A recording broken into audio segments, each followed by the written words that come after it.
بسم الله الرحمن الرحيم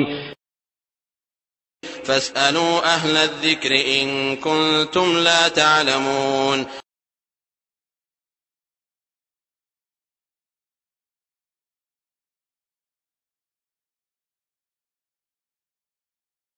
আসসালামু আলাইকুম রহমতুল্লাহি ওয়া বারাকাতুহু। আলহামদুলিল্লাহ ওয়াসসালাতু ওয়াসসালামু আলা রাসূলিল্লাহ। আমাদের এক ভাই প্রশ্ন করেছেন, স্বামী স্ত্রী কি বাথরুমে একসঙ্গে উলঙ্গ হয়ে গোসল করতে পারবে? সম্মানিত বন্ধুগণ, আমাদের জানা দরকার প্রতিটি মুসলমান উচিত হলো যে তাদের আওরাত, তাদের ইজ্জতকে ঢেকে রাখা। তবে ইসলামী শরীয়তে কিছু কিছু আমল আছে যেগুলো করা জায়েজ। তার মধ্যে একটি হলো, কেউ যদি খালওয়া অবস্থায় অর্থাৎ কেউ দেখছে না, একা একইভাবে বাথরুমে একাই গোসল করেন, আপনার জায়েজ।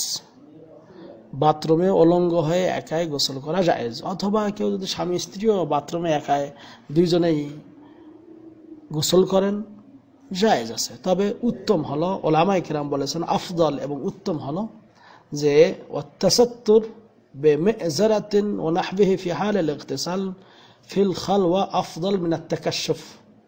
অর্থাৎ কোনো একটা লুঙ্গি অথবা গামছা ইত্যাদি পরে এটা ঢেকে নিয়ে আপনি একাকী হলেও বা স্বামী স্ত্রী থাকা অবস্থায় দুইজনেই যদি আপনারা গোসল করতে চান তাহলে গোসল করতে পারবেন। তবে ঢেকে রাখাটাই হলো উত্তম। তবে আপনার প্রয়োজন যদি হয়, প্রয়োজনবশত আপনি কাপড় খুলে গোসল করতে পারবেন, তাতে কোনো অসুবিধা নেই ইনশাআল্লাহ।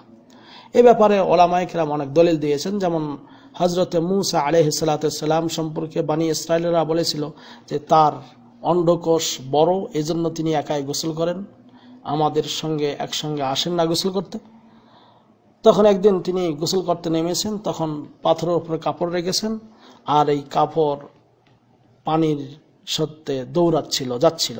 এরপর তিনি গোসল করে দেখেন যে তার কাপড় সহ পাথরটা চলে যাচ্ছে।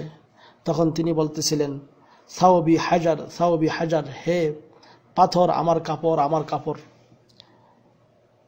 এরপর এমন করে যেতে যেতে এমন সময় বনী ইসরাঈলরা তার অন্ধকোষ দেখলেন যে না, এরকম তার কোনো বড় নেই, তা আমাদের মতো ভালোই আছে। আল্লাহ রাব্বুল আলামিনের মূল টার্গেট ছিল তাদেরকে এই জিনিসটা দেখানো। তাই এইখানে হযরত মূসা আলাইহিস সালাম উলঙ্গ হয়ে গোসল করেছিলেন। অনুরূপভাবে নবী আইয়ুব আলাইহিস সালাম বাথরুমে গোসল করতেছিলেন। এই ব্যাপারে সহিহ বুখারীতে হাদিস রয়েছে। তো এই হাদিসগুলি থেকে প্রমাণিত, নবী করিম সাল্লাল্লাহু আলাইহি ওয়াসাল্লাম এই হাদিসগুলো উল্লেখ করেছেন, তাদের ঘটনা বলেছেন, কিন্তু নবী করিম সাল্লাল্লাহু আলাইহি ওয়াসাল্লাম তাদের এই যে উলঙ্গ হয়ে গোসল করার ব্যাপারে কোনো নিষেধাজ্ঞা দেননি, এবং এইটা যে শরীয়তে মানে নিষেধ এমন কথা তিনি বলেননি। এই জন্য এই স্বামী স্ত্রী হলেও আল্লাহ নবী সাল্লাল্লাহু আলাইহি ওয়াসাল্লামের স্ত্রীরা সহ তিনি গোসল করেছিলেন, একসঙ্গে গোসল করেছিলেন। স্ত্রীদের সঙ্গে একসঙ্গে গোসল করা যাবে। এই জন্য স্ত্রীর সঙ্গে যৌন মিলন করার সময় অথবা পেশাব করার সময় অথবা আপনি গোসল করার সময় যদি কাপড়বিহীন অবস্থায় গোসল করেন, জায়েজ। হাযা আল্লাহু আ'লাম বিসওয়াব। ওয়া সাল্লাল্লাহু আলা নবিয়িনা মুহাম্মদ। আসসালামু আলাইকুম।